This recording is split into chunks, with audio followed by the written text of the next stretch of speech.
পৌষ মেলার স্টল বুকিংয়ের প্রথম দিনেই উঠল অনিয়মের অভিযোগ। ব্যবসায়ীদের অভিযোগ, স্টল বুকিংয়ের জন্য নির্ধারিত ওয়েবসাইটে গেলেও বুকিং সম্পূর্ণ করা যাচ্ছে না।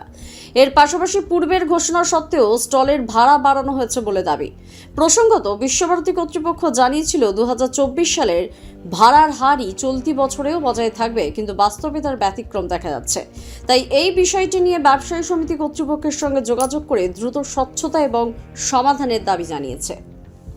কেন হচ্ছে না সেটাই তো কারণ। আমরা আগের বছর করেছি। হ্যাঁ, আগের বছর করেছি আমরা। আগের বছর করার পরে বছর একই জায়গায় একই ম্যাপে সবই দেখাইছি, কিন্তু অপশনই আসে, বুক হচ্ছে না। এবার কম্পিউটার সেন্টারে খুঁজছি, এইখানে ওইখানে আমরা ছুটছি, এবার দেখি কি হয়। আগে বুকিং হচ্ছে হ্যাঁ, না হচ্ছে না, ওই জন্য চেষ্টা করে দিয়েছি। যদি না করি তো অন্য জন করে দেবে, তো অসুবিধা হয়ে যাবে না। এখন কি বলছে কর্তৃপক্ষকে জানিয়েছেন ব্যাপারটা? এবার জানি, আমরা তো এই চেষ্টা করছি কম্পিউটার অফিসে গিয়ে বিষয়টি কর্তৃপক্ষকে জানিয়েছেন? না, এখন কোথাও জানানো হয়নি। কোথায় জানাবো, কোথায় সব তো বন্ধ আছে সব। এটা আমাদের কাছে এই মতো তথ্য এলো, কিছু কিছু জায়গায় এগুলো হচ্ছে যে আমার জায়গাটা সাসপেন্ড করে রেখেছে, বুকিং হচ্ছে না, পাশের জায়গাটা তার বুকিং হচ্ছে।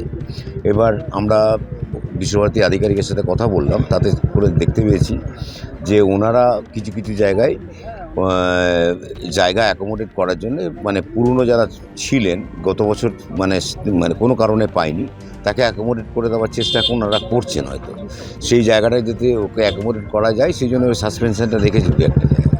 সেটা আলোচনার ভিত্তিতেই ওনাকে সমাধান করবে। এমন নয় যে ওনার ওপর থেকে চাপিয়ে দিয়ে ঢুকিয়ে দেওয়া হবে, ওকে বাদ দিয়ে দেওয়া হবে, এরকম ব্যাপার না।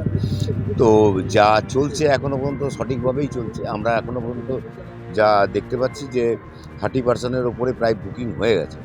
আর কিছু ক্ষেত্রে যেগুলো হয়নি সেগুলো পরপর আমাদের কাছে তথ্যগুলো যখন আসবে সমস্ত জবাব দিয়ে আমি বিশ্বভারতী কর্তৃপক্ষকে চাইব। সেই জায়গাটায় এখনও পর্যন্ত আসেনি। তার মধ্যে দু একটা ক্ষেত্রে আমরা কথা বলেছি, যেটা জানতে পেরেছি যে কোনো জায়গায় যদি গত বছর বুকিং করেছে, যার রেট 50,000 টাকা হয়েছে, আমি আনুমানিক দিচ্ছি, সেক্ষেত্রে দেখা গেছে তাকে 64,000 বা 65,000 টাকা নেওয়া হচ্ছে। সেটা কেন, তার ব্যাখ্যাটা আমি বুঝতে পারছি না। এমনি আমরা জানতাম 15 তারিখ থেকে স্টল বুকিং শুরু হবে, তো তার মধ্যে মাঝে সাঝে এমনি রাতেরবেলায় অন করে দেখছিলাম। তো আমার বন্ধু একজন খবর দেয় যে স্টল বুকিং হচ্ছে, শুরু হয়ে গেছে। তো আমি রাতেরবেলায় দুটো স্টল বুকিং করে দিই। আমি গতবারও এরকম হয়েছিল বলে আমি ভাবলাম এই বছরও হয়ে যাবে, আর দুদিন আগে হয়ে গিয়েছে, সেই জন্য আমি দুটো স্টল বুকিং করে দিই।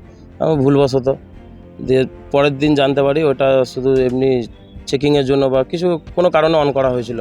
তো পরে আমি ট্রাস্টে জানাই, তো বললো হ্যাঁ এই অ্যাকাউন্টে টাকা এসছে, কিন্তু এটা মেলার পরে, এখন মেলাতে খুব অসুবিধা, মেলার পরে আমরা করে দেবো, রিকভারি করে দেবো।